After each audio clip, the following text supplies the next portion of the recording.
अस्सलामुअलैकुम, welcome back to my channel. आज मैं आपके साथ फिर से हाजिर हूँ लेकर बाब 9 तौरीस व इर्तिक़ा और इसके अहम सवालात। लिहाजा बिना किसी देर के चले हम सवालात की तरफ चलते हैं। तो 1 मार्क के लिए रोमन फर्स्ट, इसमें जो है पहला सवाल दिया गया है, अनवाइयत क्या है। अनवाइयत क्या है? पहले से मौजूद अनवा से नई अनवा के बनने के अमल को अनवाइयत कहते हैं। ओके, जो नई नई अनवा बनती है अज़वियों की, तो उस अमल को, बनने के अमल को कहते हैं अनवाइयत। इसके अलावा है सवाल, फ़ाज़िल के मुतालिक के 2 तरीक़ों के नाम बताइए। ये 2 तरीक़े हैं, एक तो निस्बती तरीक़ा और एक ही मादे के मुख्तलिफ़ आइसोटोप की निस्बत का पता लगाना। तो यहाँ पर निस्बती तरीक़े से मुराद है, तो यहाँ पर निस्बत 2 लफ्ज़ आया, तो यहाँ आपने कंफ्यूज नहीं करना है। सबसे पहले जो निस्बती तरीक़ा जो भी है, यहाँ पर जो ज़मीनी सतह से नज़दीक हैं वो नए होंगे, यानी कि जितने गहरे फ़ाज़िल हैं उतने ज़्यादा पुराने फ़ाज़िल हैं। यहाँ पर देखिए आपकी बुक में पेज नंबर 69 पर इसके बारे में डिटेल दिया गया है। ये निस्बती तरीक़ा है, जितना ऊपर मिलेगा उतना नया होगा। आप देखो डायनासोरस का जो ऊपर मिला है वो ये नया है, ये पुराने से। ओके, और इसके नीचे जो है, और ज़्यादा नीचे जो है घोड़े का मिला है, तो ये क्या है, ये ज़्यादा पुराना है।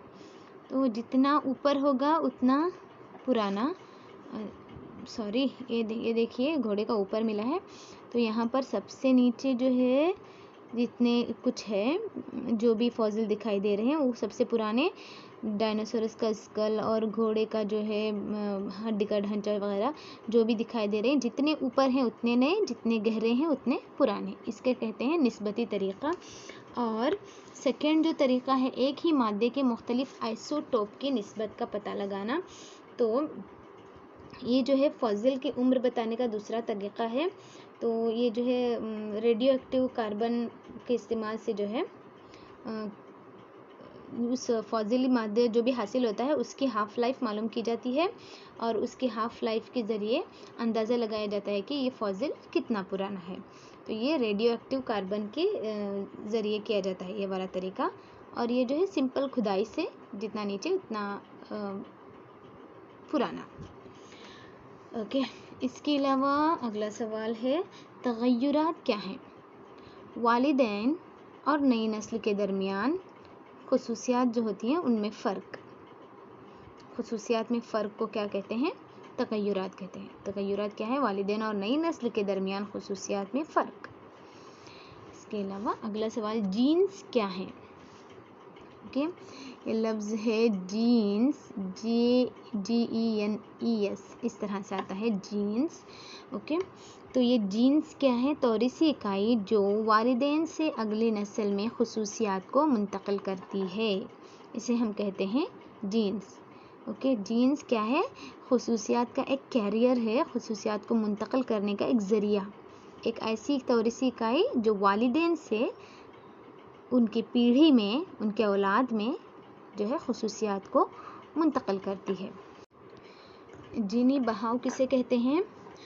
तो जीनी बहाव वो अमल जिसके ज़रिए यकसा हाइब्रिड अज़वियों के दरमियान क्रोमोसोम्स का तबादला होता है, जीनी बहाव कहलाता है। ये जो जीनी बहाव होता है ना, तो ऐसे आबादियों के दरमियान होता है। समझो कि हमारे पास 2 आबादियाँ हैं, ZA और ZB। तो ये आबादी जो है अभी पूरी तरह इस आबादी से अलहदा नहीं हुई है, तो जुग़राफ़ियाई तौर पर दोनों अलहदा हो गए हैं, लेकिन पूरी तरह से अलहदा नहीं हुई, एक दूसरे से जो है तौलीदी अमल किया जा सकता है।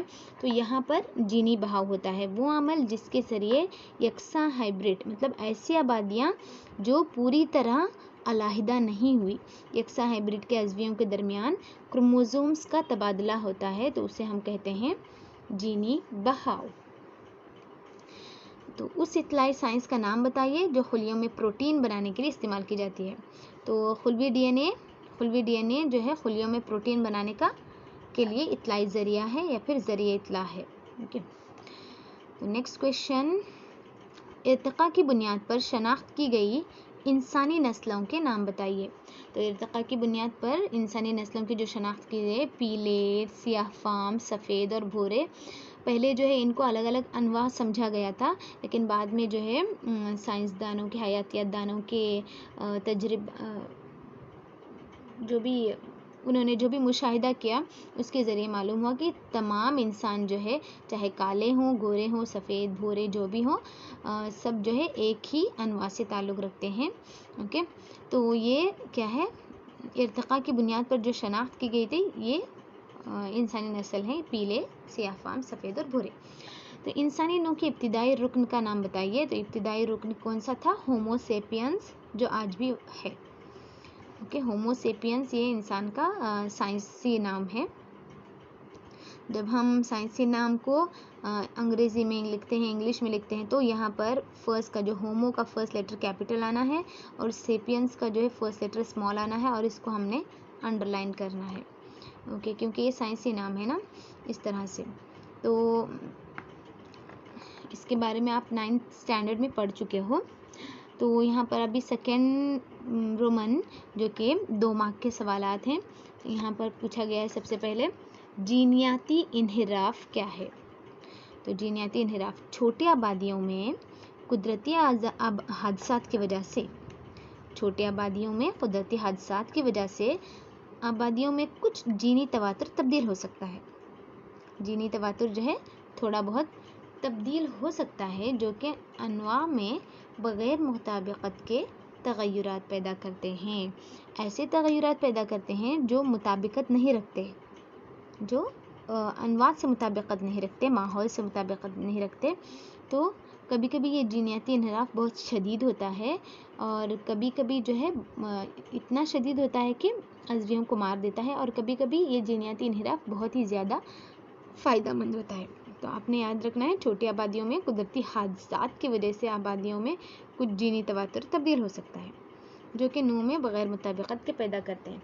यहाँ पर जो है जीनियाती इन्हिराफ के बारे में आप जो है ये मिसाल जो आपको पढ़ाई जा चुकी है एक आबादी में तग़य्युरात के बारे में। ओके, तो ये मिसाल जो आपको पढ़ाई जा चुकी है, ये मिसाल के ज़रिए आप अच्छी तरह से समझ सकते हो कि जीनियाती इन्हिराफ क्या है। इसके अलावा अगला सवाल है, नर और मादा वालिदैन, इंसानों में नर और मादा वालिदैन की यकसां शराकत की वजाहत कीजिए। तो यहाँ पर इंसानों में मैंने पहले लिखना था, गलती से मिस हो गया था। तो यहाँ पर देखिए, इंसानों में नर और मादा वालिदैन की यकसां शराकत की वजाहत कीजिए। इंसानों में जो है तौलीद के दौरान बाप के 22 जोड़े क्रोमोसोम्स के साथ XY क्रोमोसोम और माँ के 22 जोड़े क्रोमोसोम्स के साथ XX क्रोमोसोम की मुंतकली होती है।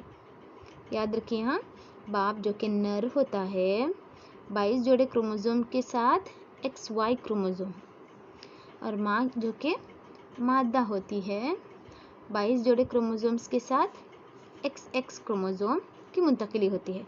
तो इस तरह दोनों वालिदैन जो है यकसां शराकत रखते हैं। ओके, नेक्स्ट क्या है, फॉसिल्स क्या हैं? ये इर्तिकाई अमल के बारे में हमें क्या बताते हैं। तो ये फॉसिल क्या है, ये सवाल जो है आपको रिकाज क्या है इस तरह से भी पूछा जा सकता है। तो ये जो रिकाज का लफ्ज़ आपकी बुक में नहीं दिया गया, फॉसिल जो है रिकाज का अंग्रेज़ी लफ्ज़ है, लेकिन आपकी किताब में यही लफ्ज़ दिया गया है। तो आपने ये लफ्ज़ भी याद रखना है। कभी कभी पेपर में जो है फॉसिल के बजाय रिकाज भी पूछते हैं। ओके, तो माजी के मुर्दा अजसाम के बाकी मानदा हिस्से या निशानात फॉसिल या रिकाज कहलाते हैं। तो आपने अब जो है इस जवाब को ऐसे भी लिख सकते हैं, या फिर जानदार अज़वियों के महफूज शुदा बाक़ियात या निशानात को फॉसिल कहते हैं, ऐसे भी लिख सकते हैं। जो आपको आसान लगे वो आप जहन नशीन कर लीजिएगा, कोई बात नहीं। ज़रूरी नहीं कि आप ये भी लिखो ये भी लिखो, नहीं, बल्कि आप इतना भी लिख सकते हो, या फिर जानदार अज़वियों के महफूज शुदा बाक़ियात या निशानात को फॉसिल कहते हैं, ऐसे भी लिख सकते हो। वही अल्फाज हैं, वही बात वही है, बल्कि सिर्फ यहाँ पर अल्फाज जो है मुख्तलिफ लिए गए हैं। तो रिकाज के मुताले से यानी फॉजिल के मुताले से क्या पूछा गया है यहाँ पर, इर्तिकाई अमल के बारे में ये हमें क्या बताते हैं। तो फॉजिल के मुताले से हमें मादूम अनवा की खुसूसियात जानने में मदद मिलती है। मादूम अनवा जो कि अब बाकी नहीं होती, ऐसे अनवा को, जैसे कि डायनासोरस, ऐसे अनवा को हम कहते हैं मादूम अनवा।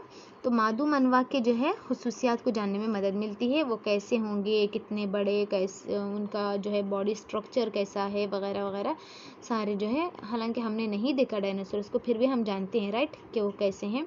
तो ये जो है फॉजिल के मुताले की वजह से ही मालूम हुआ। नेक्स्ट, फॉजिल के मुताले से हमें इर्तिकाई अमल को समझने में मदद मिलती है। जो इर्तिका कैसे हो रहा है, पहले कैसे थे जानदार और उसके बाद आगे बढ़ते बढ़ते किस तरह से जानदारों में फ़र्क आया, ये इर्तिका के अमल को हमें समझने में मदद मिलती है। किसके ज़रिए? फॉजिल के मुताले के ज़रिए, जो कि पहले से मौजूद अनवा और मौजूदा अनवा के खुसूसियात के दरमियान मवाजना करने से वाज़ा हो जाती है। ओके, ये पॉइंट्स है इर्तिकाई अमल के बारे में क्या बताते हैं इसके बारे में। इसके अलावा और एक सवाल है 2 मार्क के लिए, मेंडल के एक नस्ली क्रॉस की फिनोटाइप और जीनोटाइप निस्बत जाहिर कीजिए। तो मेंडल का जो भी एक नस्ली क्रॉस है आपकी बुक में दिया गया है।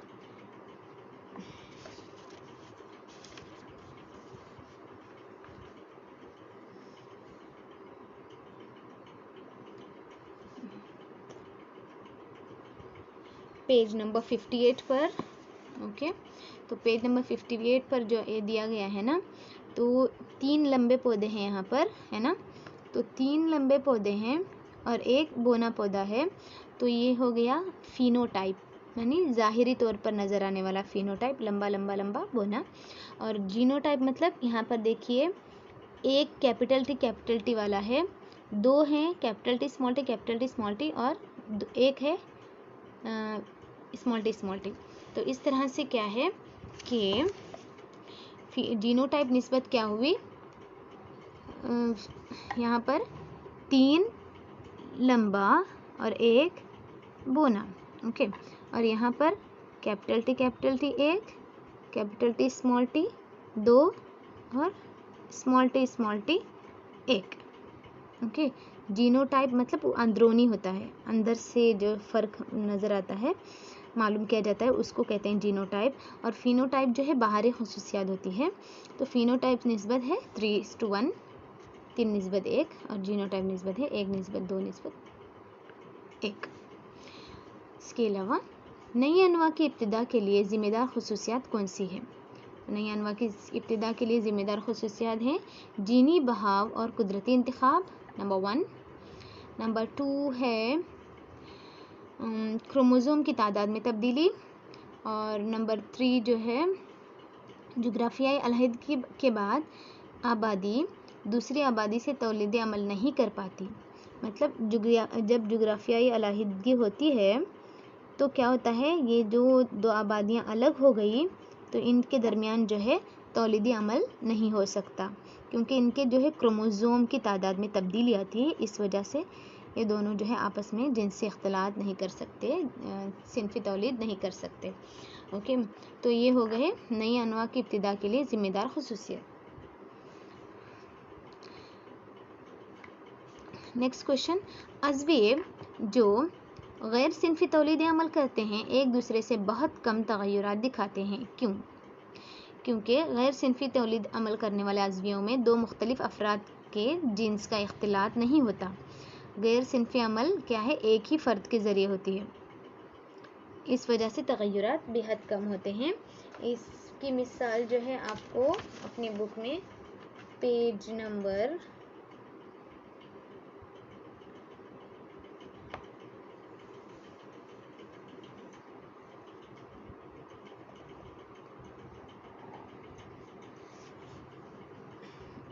1st पेज पर दिया गया है, जो कि पेज नंबर 56 है। आप वहाँ से भी पढ़ के इसको जान सकते हैं। ओके, तो गैर सिनफी तौलीद अमल करने वाले अज़्वियों में 2 मुख्तलिफ अफराद का जिनसी इख्तिलात नहीं होता, एक ही फ़र्द के ज़रिए यहाँ पर तौलीद होती है।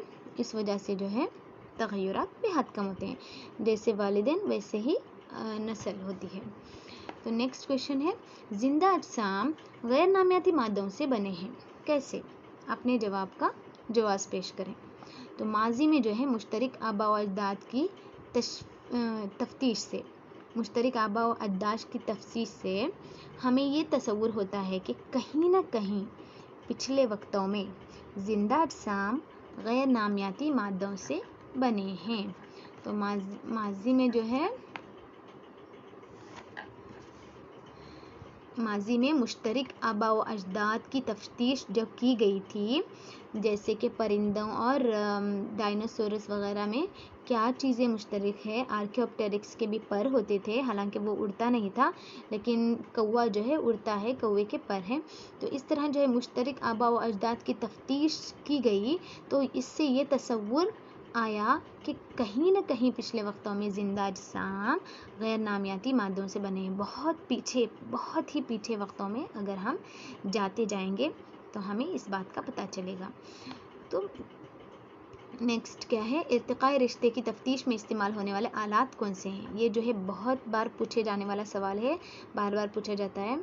तो खुदाई, नंबर 1 खुदाई है, सेकेंड जो है टाइम डेटिंग, थर्ड जो है फॉजिल का मुताला, और फोर्थ जो है डीएनए तवातुर का तयन।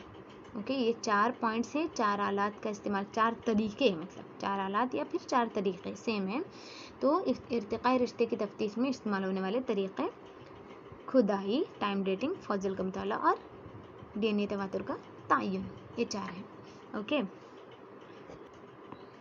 तो यहाँ पर अगला सवाल है, दरहकीकत इर्तिका के तसव्वुर में हकीकी तरक्की है, अपने जवाब को साबित कीजिए। तो क्या है दरहकीकत इर्तिका के तसव्वुर का मतलब? कोई हकीकी तरक्की नहीं है। सादा तौर पर तनू की तश्कील और माहौली इंतखाब के ज़रिए तनू को शक्ल अता करना ही इर्तिका है। तनू जो हमारे अतराफ़ पाया जाता है, जैसे कि पौधे, हशरात, नबातात, हैवानात, पूरे अलग मुख्तलिफ़ किस्म के अनवा अक़साम हमारे अतराफ़ पाई जाती है। ये जो सादा तौर पर तनू की तश्कील जो होती है ना, तनू जो अलग अलग से बना है अज़वियों का या फिर जिंदा अजसाम का, तो उसकी तश्कील और माहौली इंतखाब के ज़रिए तनू को शक्ल अता करना। माहौली इंतखाब के ज़रिए तनू को जो है, मतलब समझो कि अगर वो अफ्रीका में रहने वाला कोई जानदार है तो वहाँ के क्लाइमेट के हिसाब से, वहाँ के माहौल के हिसाब से होगा। अगर कोई अमेरिका में रहने वाला जानदार होगा तो वो वहाँ के हिसाब से होगा, वहाँ के क्लाइमेट के ठंडे मौसम के हिसाब से। तो इस तरह जो है तनू की तश्कील और माहौली इंतखाब के ज़रिए तनू को शक्ल अता करना, ये क्या है? इर्तिका है। तो इर्तिका का तसव्वुर जो है हकीकी तरक्की नहीं है, मतलब ये नहीं कि अगला जानदार तरक्की याफ्ता है, ऐसा कुछ नहीं है। तो यहाँ पर सवाल जो है उलट कर पूछा गया है, आपने कंफ्यूज नहीं होना है। दरहकीकत इर्तिका के तसव्वुर में हकीकी तरक्की है, ऐसा पूछा गया है। अगर आप इसको हाँ कहते हो तो आपका जवाब गलत होता है। आपने सबसे पहले लिखना है कि कोई हकीकी तरक्की नहीं है, और उसके बाद जो है क्यों हकीकी तरक्की नहीं है, इस बात को लिखना है। तो ये हो गए 2 मार्क के सवालात। जो 3 मार्क के सवालात हैं इंशाल्लाह हम कल इसका कंटिन्यू करेंगे। इसके अलावा मैं आपको एक चीज़ बताना चाहती हूँ कि ये जो आपके जो टेक्सचुअल क्वेश्चंस हैं, किताबी सवालात, इसको भी आपने अच्छे से पढ़ना है। सिर्फ इन्हीं सवालात पर ध्यान नहीं देना, बल्कि किताब में मौजूद पूरे सवालात, मेंडल के तजुर्बात के बारे में, या फिर जो है इंसानों में बच्चे की जिन्स का तयन किस तरह से होता है, ये सवाल जो है अक्सर से बेशतर पेपर में पाया ही जाता है। तो ये सब क्वेश्चंस आपने नज़रअंदाज नहीं करने, और आपने जो है उन क्वेश्चंस को भी ध्यान में रखना है। और ये सवाल भी जो है अक्सर पूछा जाता है आपकी बुक का, किसी फ़र्द के ज़रिए पूरी ज़िंदगी के दौरान इक्तिसाब किए गए अवसाफ विरासत में मुंतकिल क्यों नहीं होते। और इवन ये सवाल भी जो है बहुत ज़्यादा इम्पोर्टेंट है। जीनियात के नुक्ता नज़र से चीतों की तादाद में कमी बाइस तशवीश है। और इसके अलावा